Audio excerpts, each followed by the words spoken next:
Hi everybody, I'm a music teacher and I frequently tell my students that music is a part of every subject. It contains math, science, history, movement, language arts, visual art, and as many of us know from experience, it's a part of everyday life. And today we're going to look at the science of sound.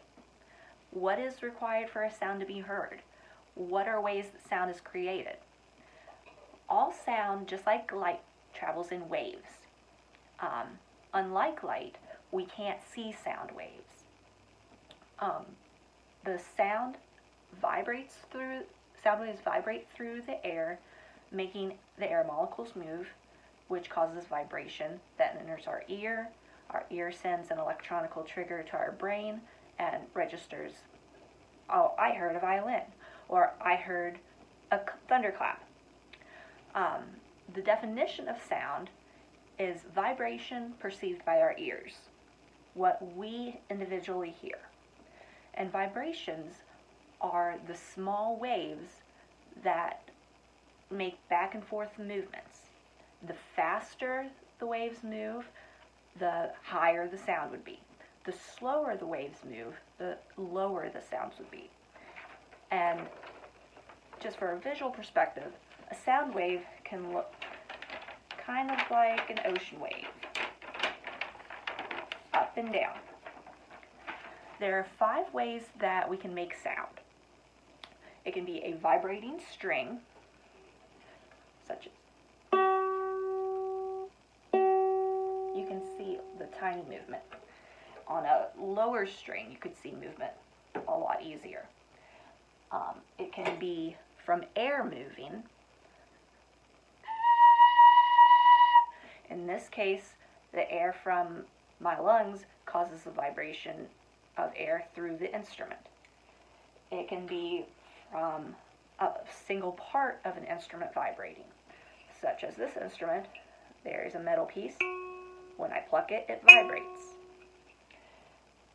It can be from the entire body of the instrument vibrating, such as maracas, tambourine, or it could be from a membrane or a skin over top of an instrument that causes vibration, such as a drum, bongos, any type of drum that you would hit.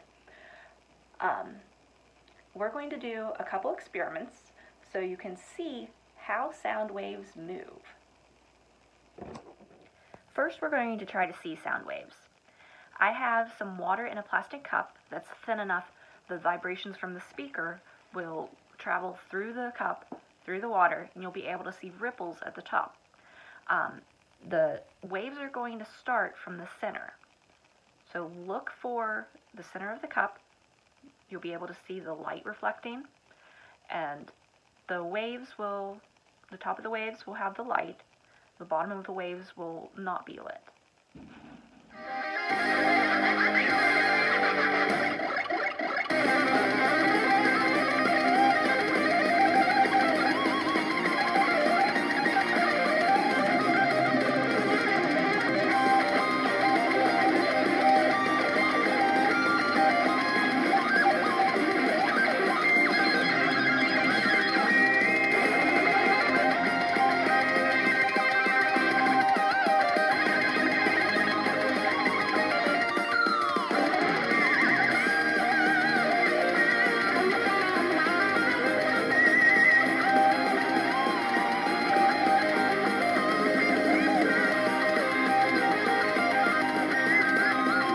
In this experiment, we're going to see how our eardrum works.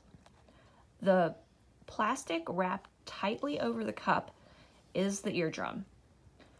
And since we can't see sound waves, I put some small oats on top, and whenever we have sound, the vibration onto the plastic will make the oats move. So watch for small movements.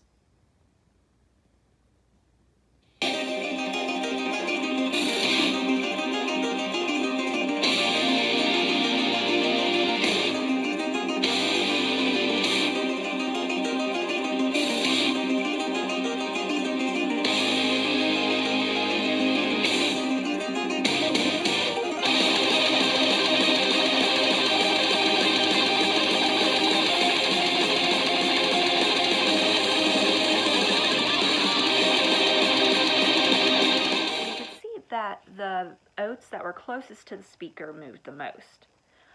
If it were a louder sound or a thinner cup, you would be able to see more movement from the center of the plastic. And finally, we're going to make an instrument at home. You need a straw and scissors. It will be a straw trumpet. The pointed part at the top that goes in your mouth will be what makes sound.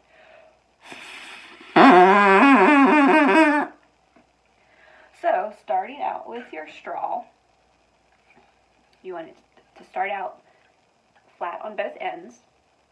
It doesn't matter if it's a bendable straw or not, as long as you keep it straight. Okay, first, pick which end you want to be the mouthpiece. Flatten it about an inch.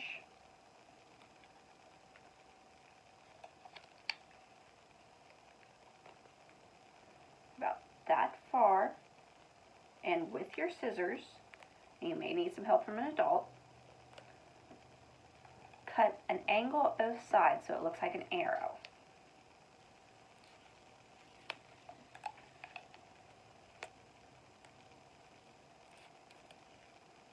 And this will be the part that you blow in. All of this flat part will go in your mouth. Now, to make different pitches, we're going to make holes for fingering holes. So again, with your scissors, you can decide how many holes you want to do. I'm only going to do 3. So I'm going to make a little cut, not cutting all the way through.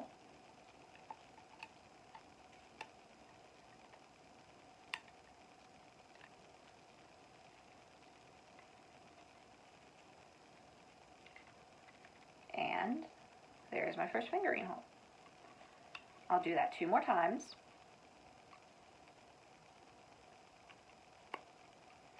They can be any size as long as they don't go all the way through. However many holes you make and the size of the holes will determine what pitches your straw trumpet can play.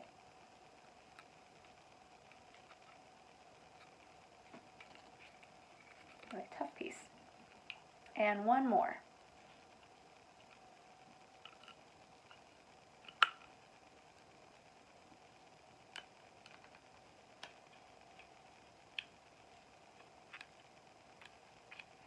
And ta-da! We have a straw flute with 3 finger holes, or a straw trumpet. Okay, so I can cover whichever ones I want.